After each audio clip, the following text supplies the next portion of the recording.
Assalamualaikum warahmatullahi wabarakatuh. Bismillahirrahmanirrahim. Syukurillah. Asyhadu an la syarikalah wa la haula wa la quwwata illa billah. Allahumma shalli wa sallim wa barik ala nabiyyina Muhammadin wa ala alihi wa ba'du. Allah Ta'ala fi kitabil karim, a'udzu billahi minasyaitonir rajim. Qul hal nabiukum bil aksarina amala alladzina dhalla sa'yuhum fil hayatid dunya wa hum yahsabuna annahum yuhsinuna. Sadaqallahu adzim.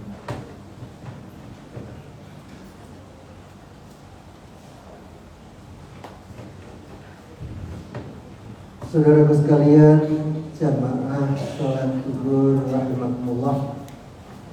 Puji syukur sungguh pantas kita panjatkan kepada Ta'ala, karena siang hari ini kula panjenengan semuanya bisa melaksanakan sholat wajib, sholat zuhur dan berjamaah. Banyak di antara saudara kita yang mungkin karena kesibukannya, karena kesehatannya, atau karena yang lain-lain tidak bisa melaksanakan sholat berjamaah sebagaimana siang hari ini. Saudaraku, sholat jamaah itu kalau kita renungkan, sebetulnya bukan kebutuhannya Allah atau Rasulnya. Karena sholat jamaah ini yang mendapatkan kebaikan, pahala yang berlipat itu adalah kula panjenengan sendiri. Memang dalam tuntunan agama itu perlu kita pahami pesona-pesona apa yang bisa menyebabkan kita semakin bersemangat dalam beribadah. Termasuk hal-hal yang apa supaya kula panjenengan di dalam melakukan ibadah itu benar-benar ikhlas dan benar-benar sesuai dengan tuntunan Allah dan Rasul. Jamaah sekalian alhamdulillah, siang hari ini akan saya bawakan sebuah judul tentang orang-orang yang merugi, supaya kula panjenengan tidak rugi dalam beribadah. Sementara kula panjenengan ini menganggap bahwasanya ibadah kula panjenengan sudah benar dan pasti mendapatkan pahala. Ini penting karena apa? Ibadah itu akan mendatangkan pahala. Yang pertama itu ada tuntunannya. Yang kedua, kita ikhlas melaksanakannya. Yang keempat, kita tidak akan menyebut-nyebut lagi apa yang kita lakukan dengan ibadah itu kepada orang lain. Saudaraku, dalam kesempatan sekarang banyak saudara kita yang sakit dan terbaring dalam ruang-ruangan yang disediakan di RSUD.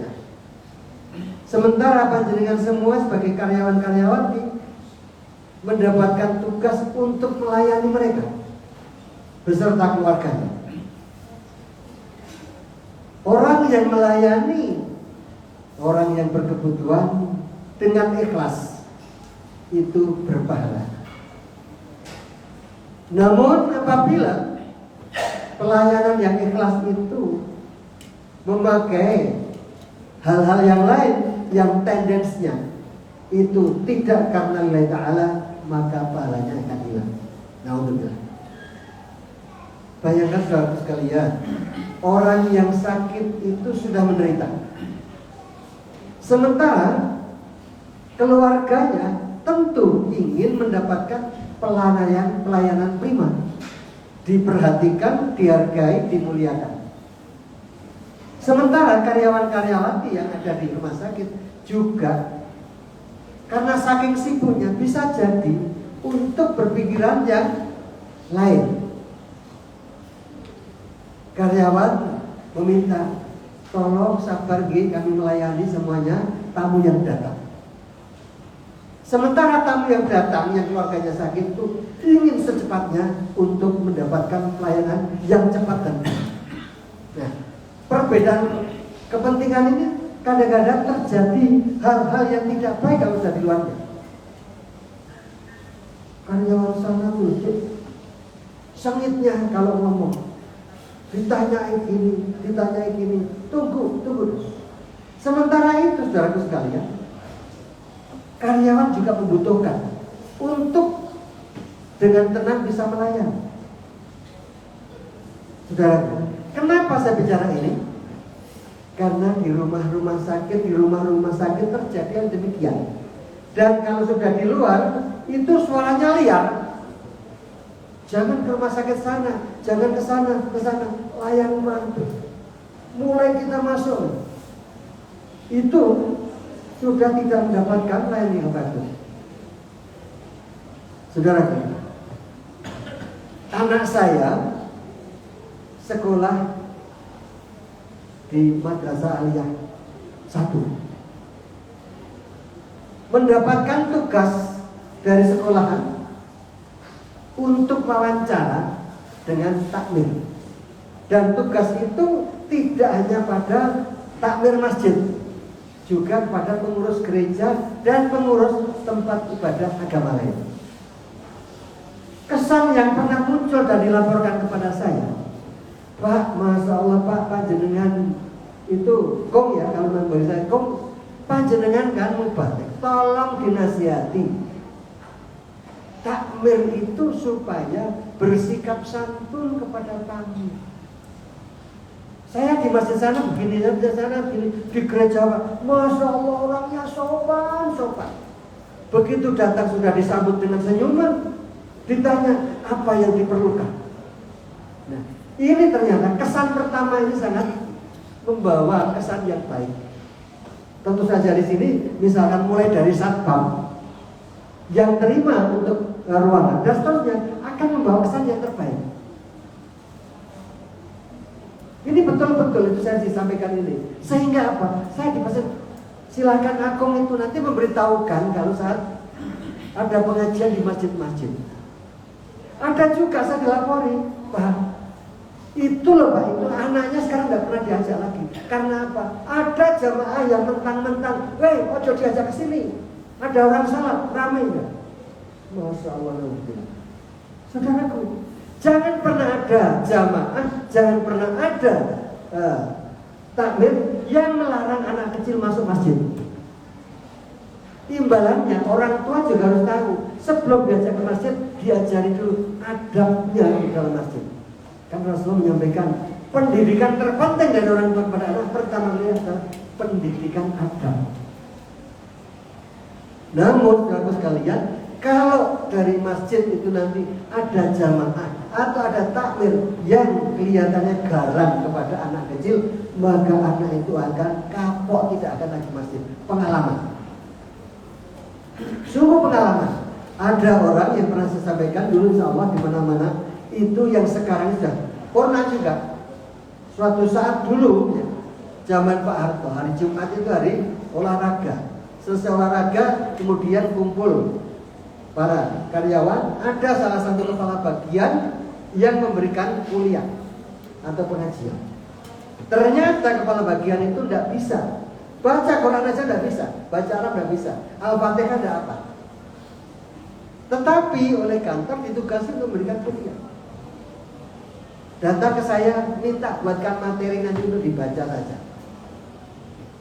Kok bisa Pak, sampai itu dulu tinggal masa remajanya tinggal di kampung yang juga ada masjid. Apa jawabnya? Saya dulu ke masjid, kemudian takmir masjid mengatakan, dengaran awak di masjid. Mimpi apa? Astagfirullah. Gara-gara ucapan takmir semacam itu, mereka tidak mau lagi ke masjid dan tidak mengaji. Sampai akhirnya tua baru bisa membutuhkan, memerlukan tuntunan itu.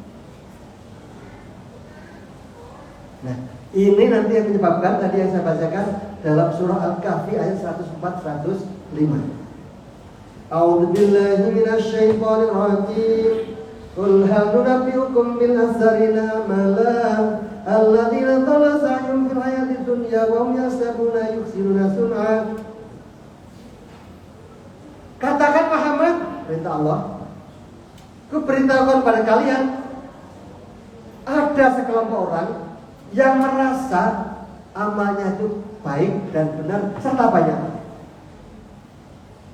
Akan tetapi Mereka itu amalnya sia-sia. Wahum yuksibuna sunnah, dan mereka itu menganggap kebaikan itu. Ternyata amalnya sia-sia. Saudaraku, kalau tadi saya katakan, dia mengatakan demi ketertiban masjid anak tidak boleh masuk. Seolah benar. Demi ketertiban orang sholat agar khusyuk suara anak dihilangkan. Ternyata ini benar menjadi pukulan bagi umat Islam. Masjidnya 10-15 tahun di bulan akan datang akan menjadi kosong. Seperti tadi, sampai tua tidak masuk masjid, hanya pada sholat Id. Alhamdulillah. Bayangkan kalau tadi saya katakan semacam anak saya ditugasi ke masjid, terus kemudian tidak disambut dengan baik. Dalam suratnya itu ada tulisan, kami tidak menerima gratifikasi. Parah takbirnya. Ini namanya menghina saya, mengira saya seperti Alhamdulillah. Intinya Pak Saudara sekalian, kalau panjenengan menjadi pelayan jamaah di masjid, itu adalah bersikap yang santun kepada siapapun. Termasuk karena rumah sakit kita lembaga untuk melayani masyarakat, juga siapapun, sibuk apapun, pikiran kacau apapun, juga dituntut untuk melayani dengan santun pula. Bisa dibayangkan kalau di tempat penerimaan klinik, pasien dan keluarganya sampai bertumpuk-tumpuk banyak sekali. Sementara yang melayani juga terbatas. Bisa dirasakan betapa risihnya orang yang melayani itu kalau ada kata-kata yang kurang enak dari para pasien dan keluarga. Namun kita karena yang didatangi hendaklah bersifat ego. Itulah sikap dari orang yang pengen cepat-cepat dilayani karena keluarganya memang benar-benar sakit. Sehingga kalau memang sabar dengan begitu, insya Allah akan mendapat kebaikan. Kemudian saudara sekalian, agar kita tidak merugi dari apa yang kita lakukan, kelakuan dengan santun itu sangat dibutuhkan. Kecuali masalah-masalah ibadah wafat.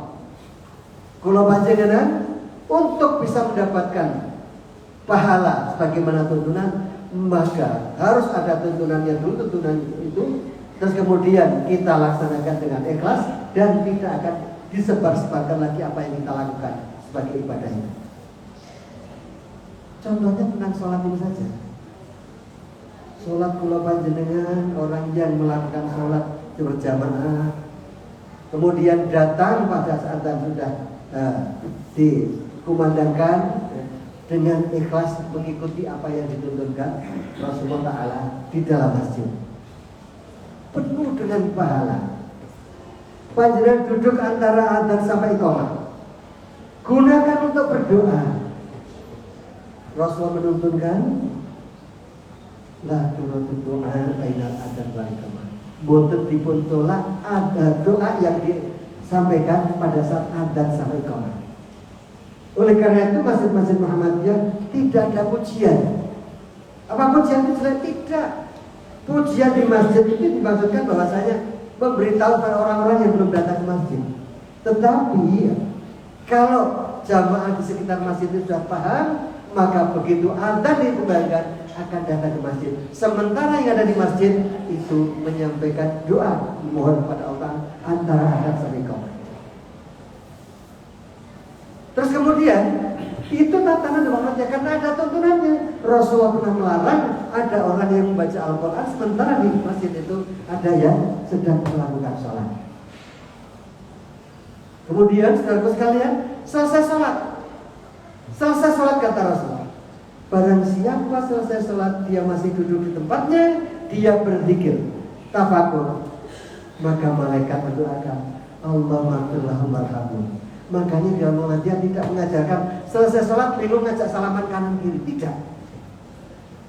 Hendaklah tetap diam, dia berzikir. Waktu selesai sholat, tempat duduk yang ada itu adalah mustajabah untuk berdoa.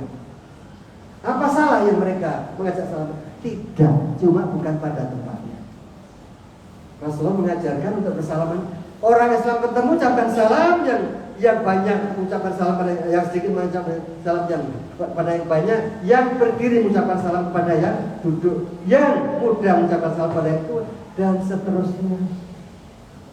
Orang yang mengucapkan salam sempurna mendapatkan 30 bagian. Terus kemudian kalau dilanjutkan dengan saling bersalaman, maka dosa kedua orang itu diampuni. Masya Allah, sampai yang bersangkutan berpisah.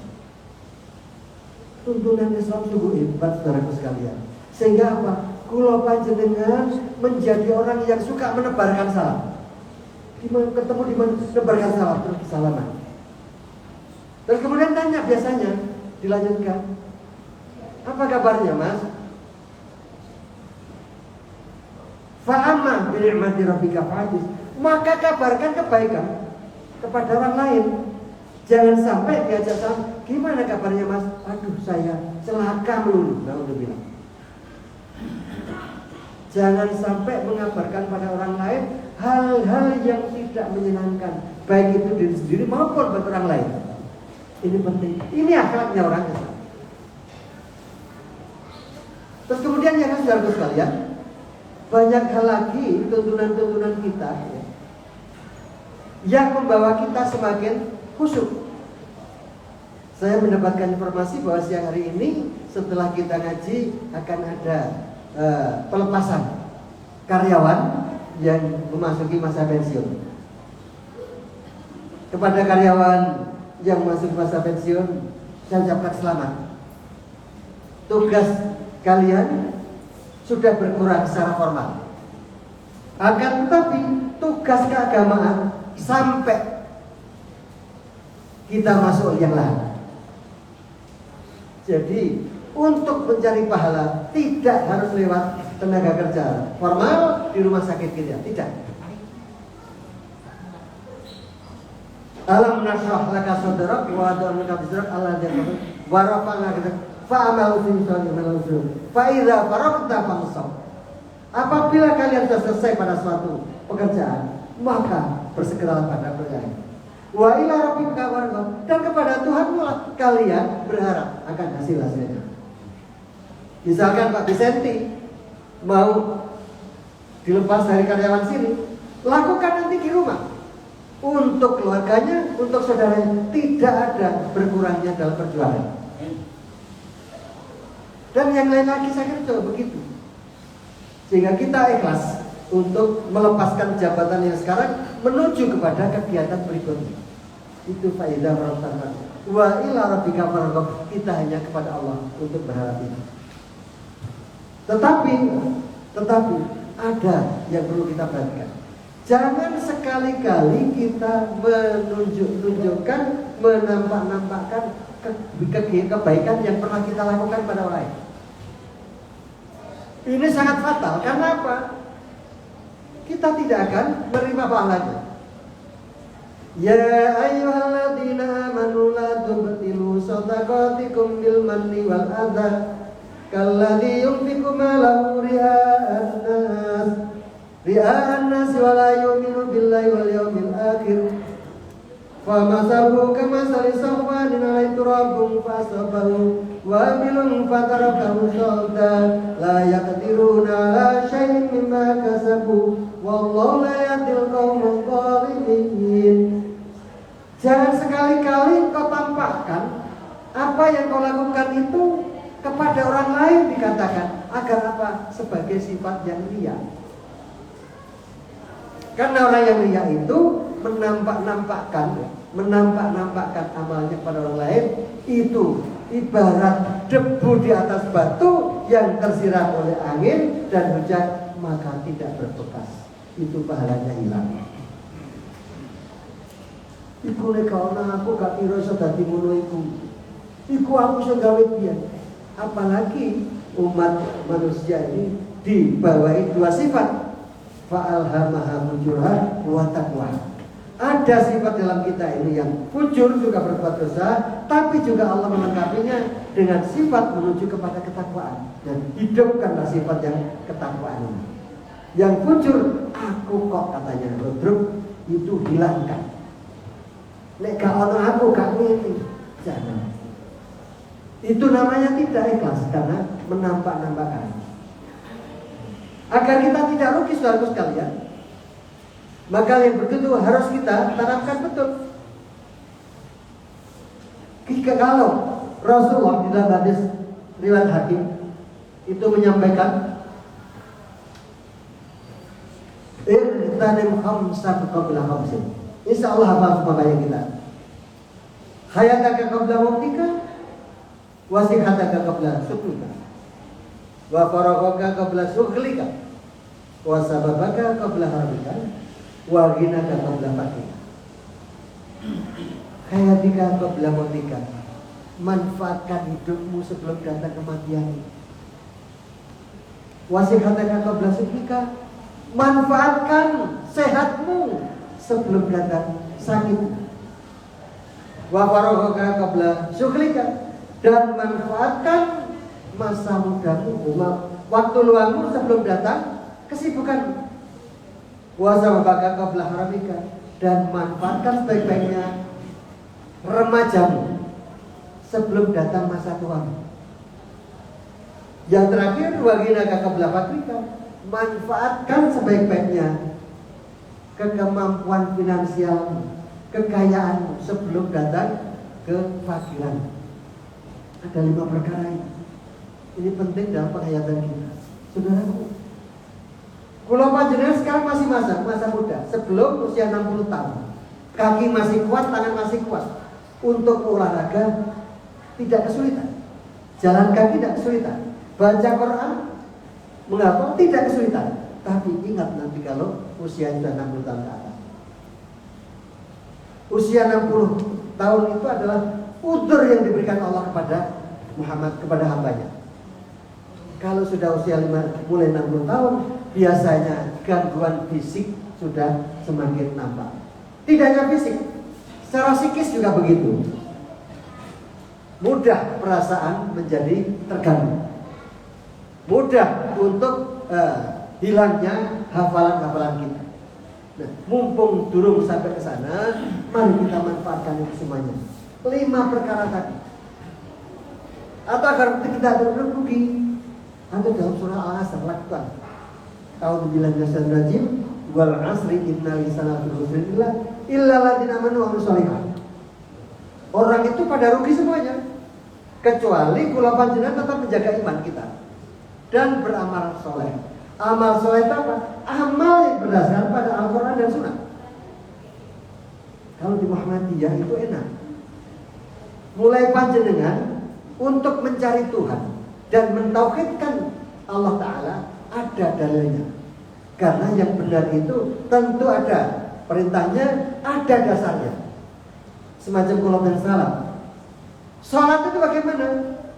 Setelah pakaian kita bagus semuanya, kita wudhu dengan baik. Setelah baik, kita mencari tempat untuk menghadap kiblat, kita langsung niat dalam hati, Allahu Akbar. Allah Akbarnya gimana? Rasulullah sudah menuntun Allah Akbarnya tangannya setentang dengan bau, sejurus dengan telinga. Untuk Allahu Akbar saja ada tatanannya. Kemudian setelah selesai Al-Fatihah, baca surat untuk rakaat. Kemudian kita rukuk. Bagaimana rukuknya Rasulullah menuntun? Rukuk yang benar itu punggung lurus. Kalau dikasih air di atas punggungnya tidak akan tumpah. Masya Allah. Ingat, Rasulullah pernah mengingatkan, ada umatku sholat 60 tahun tidak menerima pahala. 60 tahun tidak menerima. Hadirin saya ditanya, kenapa begitu? Karena bisa jadi rukuknya sempurna, sujudnya tidak sempurna. Yang namanya rukuk, punggung itu lurus, tangan lurus. Sujudnya, kalau sujud bertumpu pada 7 tulang. Ini penting karena sholat itu setiap hari kita laksanakan minimal 5 waktu, minimal. Syukur kalau tambah sholat sunat yang lain dan sebagainya. Jangan sampai sholat kula panjenengan muspro gak nombok ganjarane seperti apa yang dikatakan Rasul. Sewidak tahun. Ini penting. Belum lagi yang lain-lain. Coba kita Allahu Akbar, Allah yang maha besar, kita rukuk Subhanallah wa rabbana bihamdika Allahumma ghfir. Maha suci Allah wa bihamdika, dengan muji kepadamu Allahumma ghfir, ampunlah kula.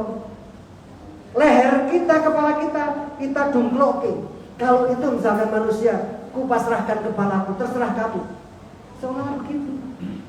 Jadi rasa kita itu sudah menghadap Allah Ta'ala. Sementara sebelum sholat, karena kita menghadap Allah Ta'ala, pilih pakaian yang bagus. Kalau yang lagi disuruh pakai wangi-wangian. Kalau kalian mau masuk masjid, ini ada tuntunan yang bagus sekali. Nah, itu yang saya maksud, agar kula panjenengan boten merugi. Mungkin saat ini belum merugi, tetapi masih ada pahala besar lagi yang bisa kita raih kalau kita melakukan sesuatu sesuai dengan tuntunan Quran dan Sunnah. Saya kira itu sekalian yang bisa saya sampaikan. Walaupun ucapan saya keras, semata-mata untuk kebahagiaan bagi kita semuanya. Mudah-mudahan ibadah kita senantiasa dalam koridor tuntunan Quran dan Sunnah. Pahala senantiasa dapat kita terima di akhir hayat nanti. Mudah-mudahan Allah akan mengabulkan kita. Saya kira itu. Wassalamualaikum